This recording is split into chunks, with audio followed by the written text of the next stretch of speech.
Adorno, in his exceedingly complicated philosophical text, Negative Dialectics, says,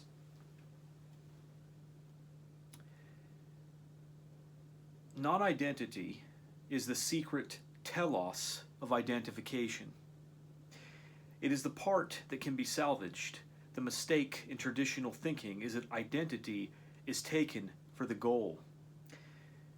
The force that shatters the appearance of identity is the force of thinking.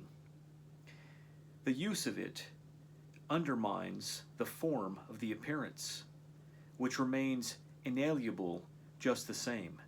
Dialectically, cognition of non-identity lies also in the fact that this very cognition identifies that it identifies to a greater extent and in other ways than identitarian thinking. This cognition seeks to say what something is, while identitarian thinking says what something comes under, what it exemplifies or represents, and what, accordingly, it is not itself. The more relentlessly our identitarian thinking besets its object, the further will it take us from the identity of the object. As you can tell, this text is very complicated and interwoven and esoteric. The question is, why do we engage in this form of abstraction? What's the point of giving our time over to something like this? What relevance does something like this have to the real world?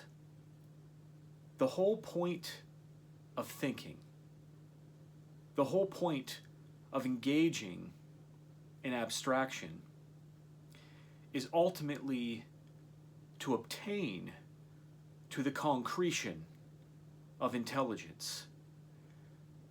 We are ultimately trying to expand our intelligence by thinking, by partaking in abstraction.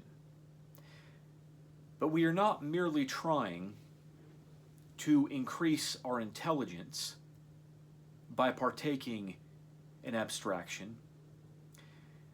We are also trying to use that abstraction to not only make sense of the world, but to interact with the world on the basis of intelligence. The whole point of engaging in an abstract enterprise is to be able to get back to the world with an activity that is informed by abstraction, thereby resulting in an intelligent activity, expanding or increasing the intelligence of our activity. Now, there is also a sense in which abstraction can be carried out for an aesthetic purpose.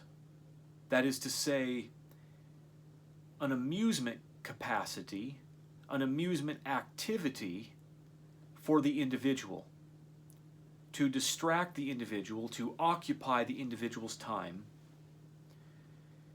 And there is a legitimacy to this because amusement is part of life.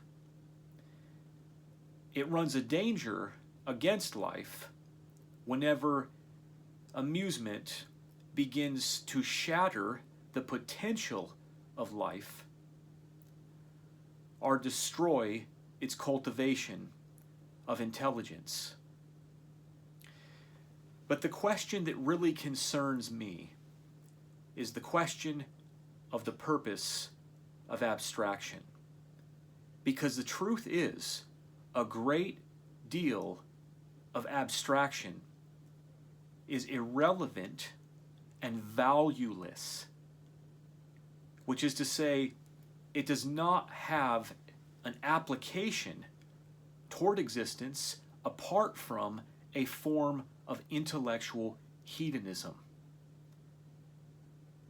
It's valueless because it cannot actually be applied to the world or to an individual's life.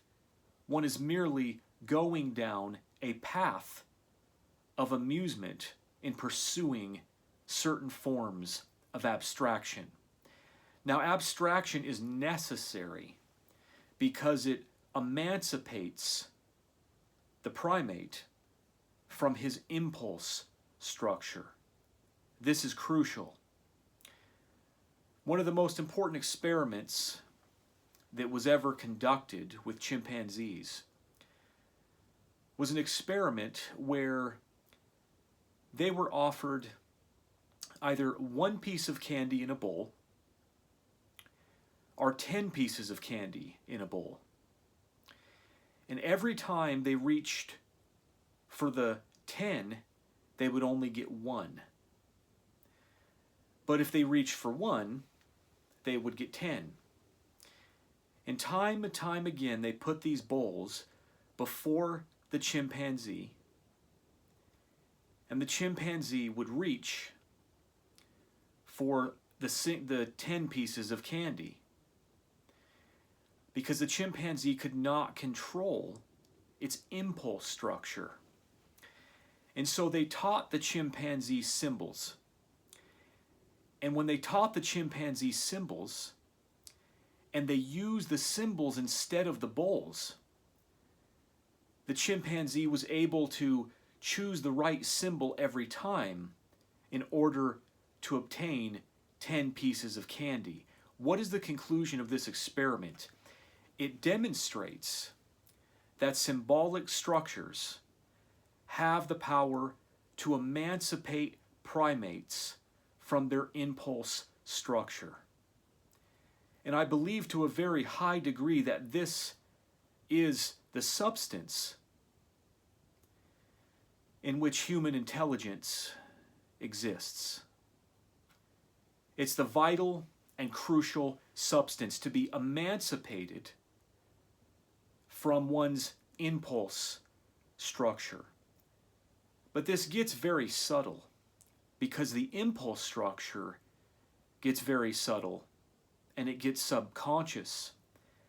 And so the point of the abstraction of the symbolic structure is to unveil the subtleties of this impulse structure and to make them conscious to the primate, so the primate can then be emancipated from these impulse structures. This is largely the work of psychology.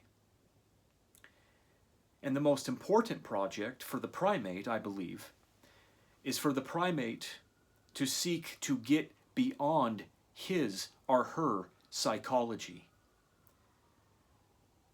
This is the crucial step of intelligence for the primate, so that intelligence is not sabotaged by the impulse of the primate. Now, dialectics delves into this domain of emancipation from the impulse structure. It delves into this domain because dialectic is concerned with negating mere appearance, with negating the impulse of mere appearance. Dialectic is concerned with going beyond that impulse, beyond that appearance, penetrating into it to discover the dynamic nature, the diverse nature of its essence, and then going beyond that essence. So the genius of dialectics is that they are set up to carry the primate beyond his impulse structure. This is naturally built into the logic of dialectics. A danger is that we begin to get caught up in architectures of abstraction. And that these architectures of abstraction capture our attention and pull us away from the real world. I suspect that this is the history of man's subconscious thought. That man has continually been pulled away from the world through his impulse structure, his desire or drive to continue to follow the vanity of abstraction. And the crucial thing is to command abstraction instead of being commanded by it. To be able to realize when we are getting caught up in an abstract structure that is pulling us away from the world. But there is also another danger, and that is the danger of prematurely leaving the abstract domain for a superficial concretion. A superficial concretion that satisfies us psychologically, but when it comes to the world, it leaves us with a distorted understanding or comprehension of reality.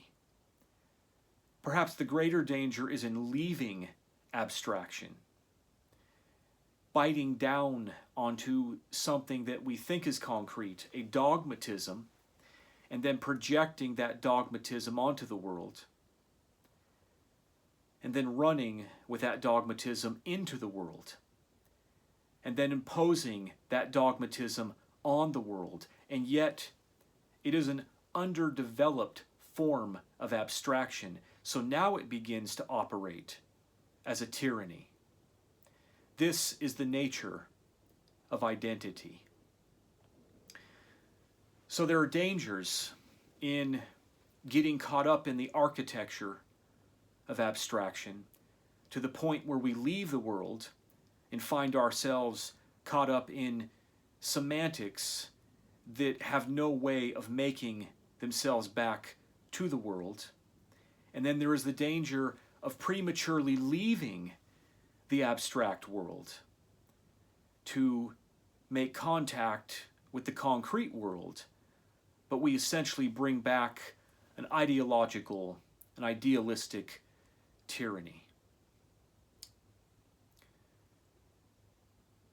So as we pursue and probe into abstract structures, it's important that we are mindful of these pitfalls.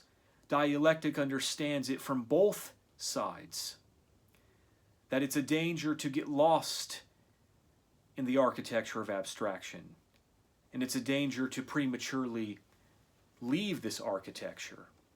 That what we need is to make use of symbols, to utilize abstractions to more intelligently engage the world, to more intelligently comprehend the world. And our position should always be open to new revelations, to new expansions in knowledge. So that if we have a particular construction of the world, and an individual brings back a greater understanding of the world from the domain and realm of abstraction, that we are ready and prepared to give up our own abstraction, our own conceptual view of the world that we have constructed from the abstract domain, that we are ready to forsake this, to negate this, for the sake of a greater nuance, for the sake of a more accurate conceptual form, our articulation of reality. We, as intelligent primates, should be making use of symbolic structures. We should be making use of abstraction. We need to make sure that we are not impulsively controlled by these abstractions. And that's the danger that I am addressing here. The danger of being impulsively captured by abstract structures, which I think is very largely the history of philosophical thought, even up to the present. Because the thinking mind is not conscious of its own impulse structure in this sense.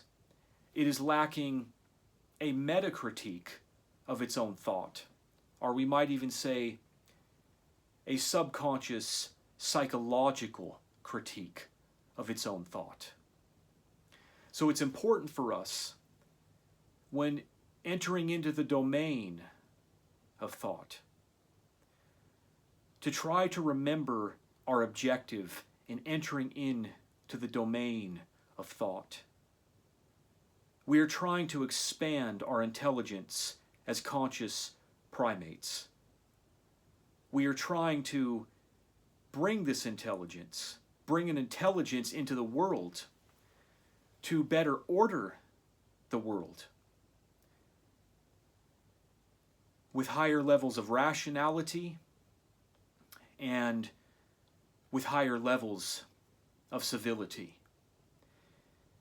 Because doing this creates a better world. It creates a world that we want to live in, and it creates an experience of life that is worth living.